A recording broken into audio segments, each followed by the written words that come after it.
Hello friends, welcome back to my YouTube channel live study गौरव।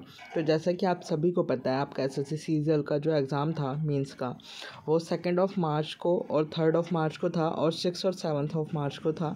और आपने बहुत अच्छे से पेपर को अटैम्प्ट भी किया होगा और बहुत सारी जो आपके डाउट्स हैं उसे यहाँ पे कंक्लूड करने के लिए मैंने ये वीडियो प्रोवाइड कर रहा हूँ आप लोगों को।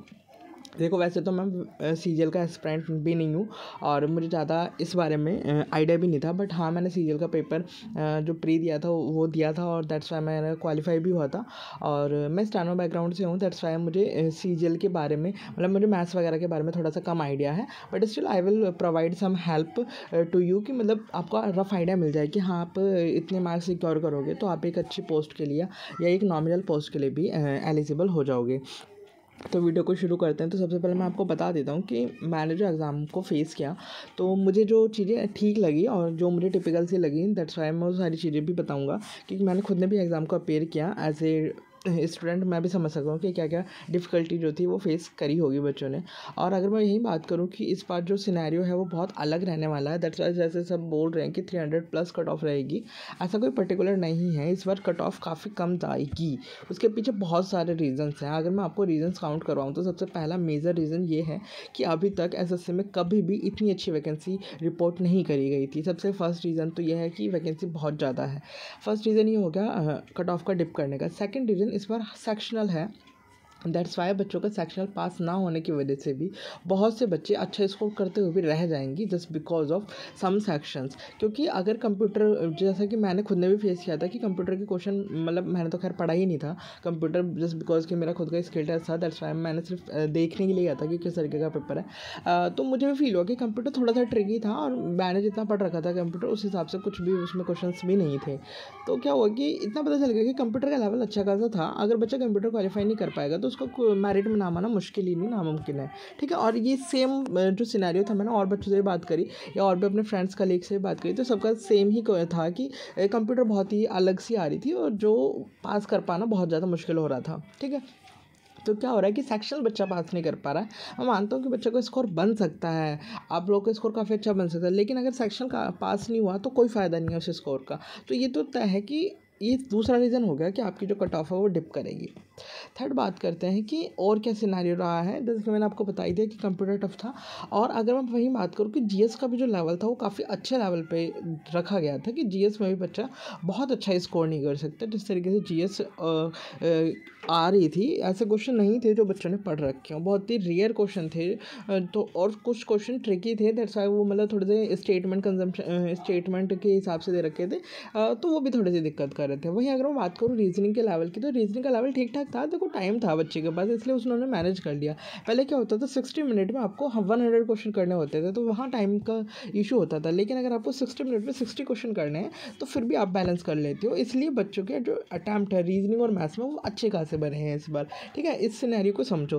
तो इन सारी चीज़ों के फैक्टर की वजह से आपकी कट ऑफ डिप करेगी, ये तो मैं गारंटी के साथ कह सकता हूँ, पर कोई भी नहीं जानता कि यार कितनी डिप करेगी। ठीक है।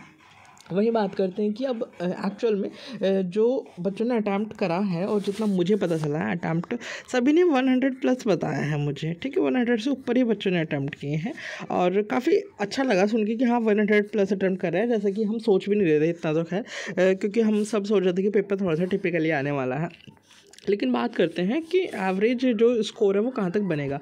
मैं मानता हूँ कि मान लो आप 100 क्वेश्चन अटैम्प्ट करके आते हो और आप लगभग 90% एक्यूरेसी से कर आ रहे हो, तो आपके 90 क्वेश्चन सही हो गए और 10 क्वेश्चन गलत हो गए। आपके क्या हो गया, 270 मार्क्स आपका स्कोर बन गया और 10 काट लिए, तो 260 आपके मार्क्स बन गए। ठीक है, ये एक मैं आपको रफ आइडिया बता रहा हूँ, 260 मार्क्स बन गए अगर मैं 100 को लेके चल रहा हूँ, क्योंकि मुझे लगता है कि यहीं के आसपास सभी बच्चे थे, मोर और लेस यहीं थे कहीं ना कहीं बच्चे। तो आपका जो एक स्कोर आ रहा है वो 260 आ रहा है। अब बात करते हैं कि देखो, जब कंप्यूटर है सब्जेक्ट आपका, उसमें बच्चे क्वालिफाई नहीं कर पा रहे, जैसे कि मैंने आपको पहले ही बता दिया, तो उसमें क्वालिफाई करना बहुत मुश्किल है। तो बच्चों के ना, मतलब इवन दो मैंने जब बात करी तो लोग बता रहे थे 2 या 3 ही क्वेश्चन आते हैं और समय वो तुक्का मार रहे हैं बैठ के। अगर हो गया तो हो गया, नहीं हुआ तो नहीं हुआ। और अगर कंप्यूटर क्वालिफाइंग रखा गया है ना, तो ये बहुत बड़ा मेजर रोल प्ले करेगा। दैट्स वाई ज़्यादा कट ऑफ जो है वो आपकी नहीं जाने वाली। अगर मैं बात करता हूँ, आपको 4600 ग्रेड पे के लिए जॉब चाहिए, तो मैं एक बार थोड़ा सा रफ आइडिया लगा लेता हूँ आपको। तो अगर आप जनरल कैटेगरी से हो और आपके 285 प्लस बैठ रहे हैं मार्क्स, तो मुझे लगता है कि आप बहुत आसानी से 4600 ग्रेड पे के आसपास आप 42 और 4600 ग्रेड पे के लिए आप एलिजिबल हो जाओगे। 485 से प्लस ही रहेगा, इससे नीचे तो नहीं जाने वाली है कट ऑफ, ठीक है।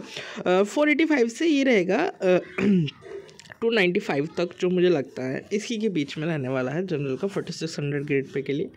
वही अगर मैं बात करूँ OBC और EWS की, तो इनका जो है वो 270 से 280 तक रहेगा 46 ग्रेड पे के लिए। और मैं वहीं बात करूं SC और ST के लिए, तो SC के लिए आपका रहेगा 260 प्लस, और वहीं अगर आप ST की बात करें तो 250 प्लस तो आपका रहेगा, ठीक है। और हो सकता है ये भी 260 के अराउंड ही रहे और ये 265 से प्लस ही रहे, ठीक है। तो ये चीज़ें हो सकती हैं, ठीक है। अब बात करते हैं, इतना कट ऑफ तो हो गया 46 और 4200 ग्रेड पे के लिए। अब मैं वहीं बात करूँ कि 2400 जो ग्रेड पे बचता है आपका, जो एक नॉमिनल पोस्ट के लिए है टैक्स असिस्टेंट, तो उस पोस्ट के लिए आप कितना स्कोर करें कि आप सिक्योर हो जाएंगे। तो अगर मैं वहीं बात करूँ आपकी जनरल कैटेगरी की, तो आपको अप्रॉक्सीमेटली 270 प्लस स्कोर करना पड़ेगा अगर आप एक जनरल कैंडिडेट है और टैक्स असिस्टेंट या 2400 ग्रेड पे के लिए ट्राई कर रहे हैं। वहीं अगर मैं OBC या EWS कैटेगरी की बात करूं, तो उनके लिए जो ये आइडिया है वो लगभग 260 प्लस हो जाएगा। और वहीं मैं बात करूं अगर SC कैटेगरी और ST कैटेगरी की, तो मुझे जो लगता है यहाँ 250 प्लस होगा और यहाँ पे जो होगा वो 240 प्लस होगा। तो इतना ही जो है आपका कट ऑफ ओवरऑल मुझे लगता है जा सकता है। देखो कोई भी सर्टेनिटी तो नहीं दे सकता कि एक्चुअल में आपका कट ऑफ कितना जाएगा, और किसी को ही नहीं पता कि कट ऑफ कितना जाएगा, पर एक रफ़ आइडिया जो मुझे लगता है, जस्ट बिकॉज मैंने खुद ने भी पेपर अपेयर किया, तो जो चीज़ें मुझे फील हुई। और वहीं मैं एक और बात बताता हूँ, देखो और एक मेजर रीज़न कट ऑफ के डिप करने का, टाइपिंग को कैसे इग्नोर कर सकते हो। पहले आप टाइपिंग, बहुत से ऐसे बच्चे मेरे आसपास बैठे हुए थे जिन्हें टाइपिंग नहीं आती थी, उनके मतलब जो की स्ट्रोक थे वही पूरे नहीं हो पा रहे थे और वो स्ट्रगल कर रहे थे पूरी तरीके, क्योंकि बच्चा प्रिपेयर नहीं था टाइपिंग के लिए बिल्कुल भी। और भाई 30 वर्ड पर मिनट के लिए टाइपिंग भी लाना ना थोड़ा सा मुश्किल होता है उन बच्चों के लिए जिन्होंने नहीं सीखी टाइपिंग। तो ये भी एक बहुत बड़ा मेजर रोल प्ले करेगा। अगर आपकी टाइपिंग ही नहीं हो पाई है तो आपका तो पेपर ही ख़राब हो गया ना पूरी तरीके से। अगर आप टाइपिंग नहीं कर पाए ढंग से, आपके पेपर में भले आप 350 नंबर ला के बैठे हो, पर अगर आपकी टाइपिंग या कंप्यूटर में से कुछ भी रह गया तो आप तो बेकार हो गए ना आपके नंबर। तो इन सारी चीज़ों को सिनारियो रखते हुए मुझे नहीं लगता कि इससे ज़्यादा कट ऑफ जाएगी।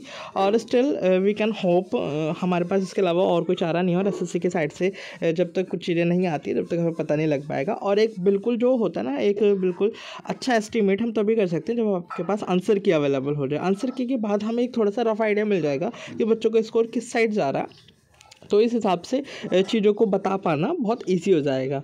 सो कैसी लगी आपको वीडियो, प्लीज़ मुझे कमेंट सेक्शन में बताना। और अगर आप इस चैनल पर नए हैं तो प्लीज़ मेक श्योर करें कि चैनल को सब्सक्राइब करें। Thank you.